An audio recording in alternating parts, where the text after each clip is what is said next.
Shalom, selamat pagi. Bertemu lagi dengan saya Lang Budi. Hari ini Kamis 14 Mei 2020. Saya akan berbicara tentang perlunya keselamatan. Banyak dari agama lain yang mengatakan bahwa suatu hal yang aneh, tidak masuk akal kalau Yesus itu Allah yang turun ke dunia untuk menyelamatkan manusia, di mana dia harus mati di kayu salib. Itu sesuatu yang tidak bisa diterima oleh akal. Kita sekarang membahas itu satu persatu. Nah, pertama bahwa untuk bisa memperoleh keselamatan kita harus berjalan di jalan yang lurus. Jadi jalan ketaatan pada perintah Tuhan, perintah ilahi. Hari ini saya akan membacakan di kisah para rasul tentang rasul-rasul yang dilepaskan dari penjara. Bab 5 ayat 17 sampai 25. Akhirnya mulailah imam besar dan pengikutnya, yaitu orang-orang mazhab Saduki, bertindak sebab mereka sangat iri hati. Mereka menangkap rasul-rasul itu dan memasukkan mereka ke penjara kota. Tetapi pada malam seorang malaikat Tuhan membuka pintu penjara dan membawa mereka keluar. Pergilah mereka di bait Allah dan memberitakan seluruh firman Tuhan kepada orang banyak. Mereka mentaati perintah itu dan masuklah mereka ke bait Allah dan mulai mengajar di situ, sementara imam besar dan pengikut-pengikutnya menyuruh mahkamah agama berkumpul, yaitu seluruh majelis tua-tua bangsa Israel. Mereka menyuruh mengambil rasul-rasul itu dari penjara, tetapi ketika pejabat-pejabat datang ke penjara, mereka tidak menemukan rasul-rasul itu. Lalu mereka kembali di situ dan memberitahukan, katanya, kami mendapati penjara terkunci dengan sangat rapi dan semua pengawal ada di tempatnya di muka pintu, tetapi setelah kami membukanya, tidak ada seorang pun yang ditemukan di situ. Ketika pengawal dan bait Allah dan imam-imam kepala mendengar laporan itu, mereka cemas dan bertanya apa yang terjadi.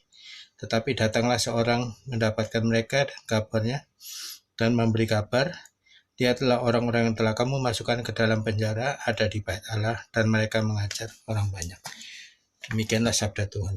Syukur kepada Allah.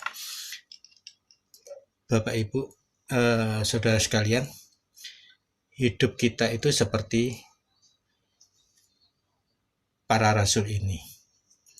Mereka dipenjara, dimasukkan di dalam ruang yang gelap, kemudian dirantai, dan kemudian mereka tidak berdaya sama sekali, ditelanjangi dan dirantai juga dengan rantai yang besar. Dijaga 4 lapis dan setiap lapisan ada 4 orang.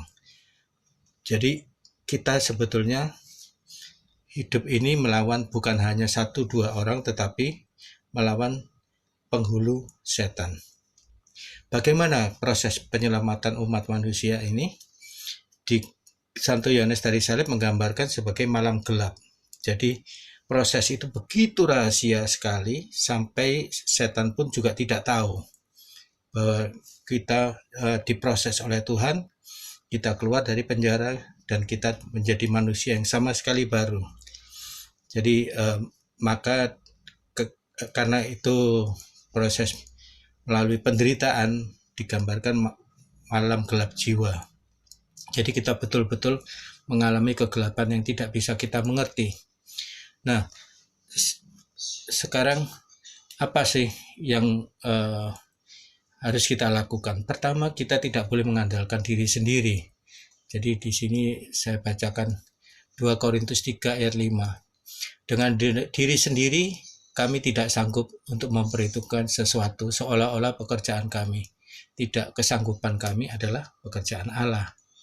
Jadi kalau Allah yang menuntun kita bisa mengerjakan apa yang diperintahkan. Yang kedua, apa sih yang Allah berikan kepada kita? Adalah kita dijaga untuk tidak jatuh di dalam dosa. Jadi Filipi 2 ayat 12, hei saudara-saudara kekasih, kamu senantiasa taat, karena itu tetaplah kerjakan keselamatanmu dengan takut dan gentar. Bukan saja waktu aku masih hadir, tetapi terlebih sewaktu aku tidak hadir. Oke. Nah, jadi tidak ada satupun orang yang bisa keluar dari penjara jiwanya jika itu tidak dari Tuhan. Digambarkan bahwa para rasul itu ada di dalam penjara yang gelap sekali dan mereka dirantai dan dijaga oleh 4 lapis penjagaan. Nah, pada malam hari, ingatin, pada malam hari malaikat datang dan berkata, pakailah bajumu.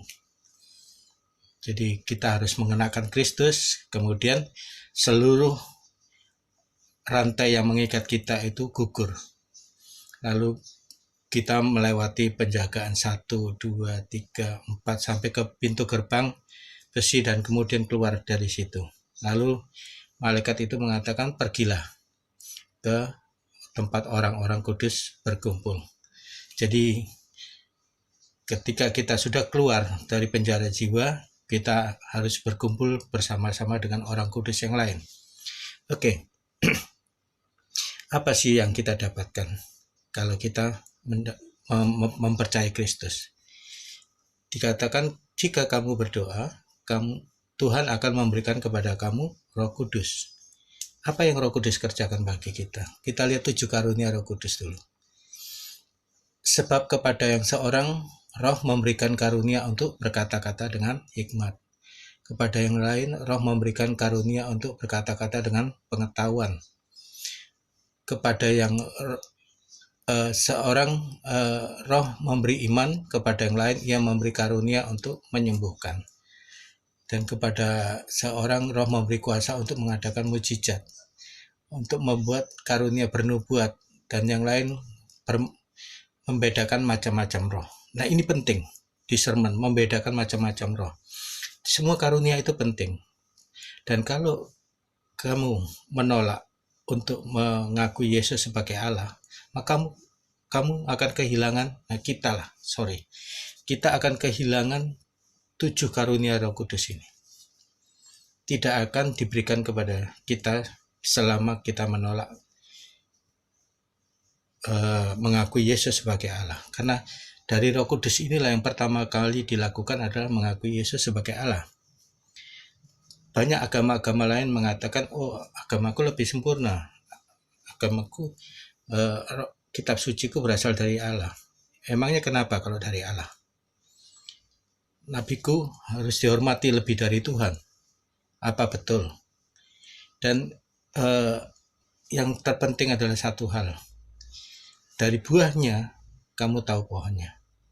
Percuma kalau kita mengatakan, oh, kitabku dari Allah, lalu ini dan itu, kita punya kelebihan macam-macam, bahwa ajaranku paling sempurna, ajaran dari agamaku paling sempurna. Tetapi dari perbuatanmu menunjukkan siapa bapakmu.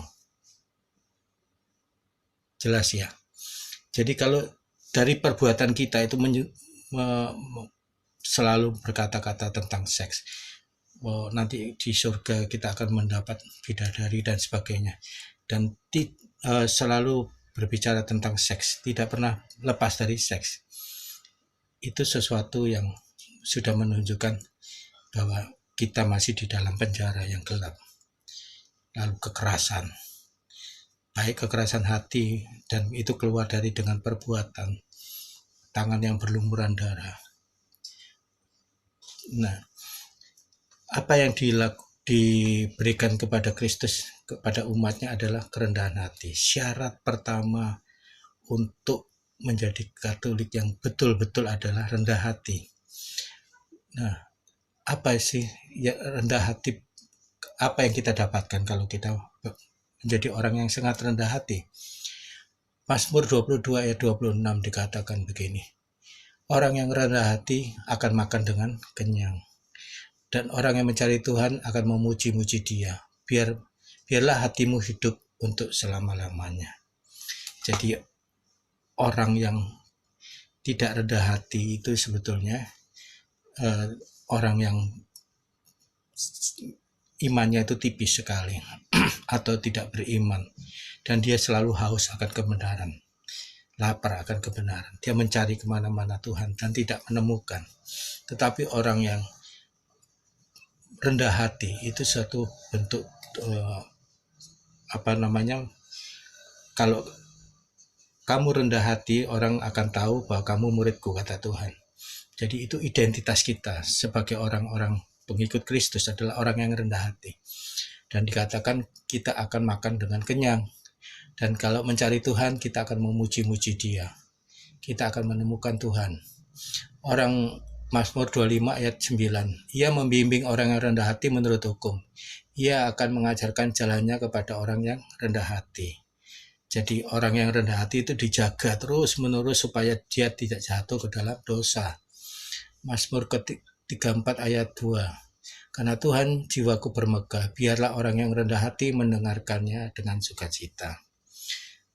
Hanya orang yang rendah hati bisa memahami firman Tuhan. Sepintar apapun dia, mau dokter, mau profesor, mau S berapapun, kalau dia tidak rendah hati, sebetulnya dia bukan murid Tuhan. Dan dia tidak akan bisa memahami apa yang dikatakan oleh Tuhan dalam firman-Nya. Mazmur 69 ayat 32, lihatlah, hai orang-orang rendah hati, dan bersukacitalah, kamu mencari Allah. Kamu yang mencari Allah, biarlah hatimu hidup kembali. Jadi Allah menampakkan dirinya kepada orang-orang yang rendah hati dan hati kita menjadi hidup lagi. Mazmur 149 ayat keempat, sebab Tuhan berkenan kepada umatnya, Ia memahkotai orang yang rendah hati dengan keselamatan. Jadi Bapak Ibu, tidak ada satupun yang bisa kita lakukan sebagai manusia untuk keselamatan diri kita sendiri. Di dunia ini tidak, di akhirat pun juga tidak. Bahkan pada saat kita menerima satu penyakit, apakah kita bisa menyembuhkannya? Tidak. Jika bukan Tuhan, tidak akan penyakit itu bisa sembuh. Dan kedua, kita selalu haus dan lapar dengan kebenaran. Dan jiwa kita kosong. Siapa yang bisa mengisi kekosongan itu? Hanya Tuhan. Hanya Roh Kudus yang bisa mengisinya. Dan itu di dunia, di akhirat nanti juga tidak. Kamu semua orang yang tidak percaya pada Kristus juga tidak akan pernah bisa selamat. Kenapa? Karena dia akan terus-menerus jatuh di dalam dosa. Lalu surga apa yang menampung orang-orang berdosa? Kalau kita ke surga itu adalah suatu jiwa kita bersatu dengan Allah. Karena Allah kudus, maka kita harus menjadi kudus supaya bisa bersatu dengan Allah. Dan itu dimulai dari perjalanan di dunia ini, di mana Tuhan menuntun kita supaya kita tidak jatuh dalam dosa, supaya kita sama seperti Bapa kudus adanya. Terima kasih.